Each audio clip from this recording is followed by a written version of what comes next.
guys, good day. Ayan, finally, ito at naiayos na po namin ang aming mga anthurium foliage. Look at that. Ayan guys, ito po yung isa sa mga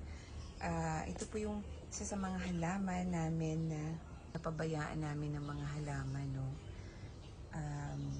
Naglakihan na lang sila ng hindi namin namamalayan.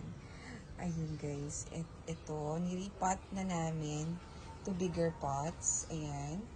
And hoping na mas maging maganda yung kanilang tubo, no, yung distribution ng dahon dahil better na siguro yung sunlight, indirect sunlight na makukuha niya. So, ayan, sana po gumanda sila dito. Look at this. So, ang ganda na dahon nito. I like this kasi pink yung kanyang veins, no? Look at that, guys. Looking forward ako na lumago at lumaki ito.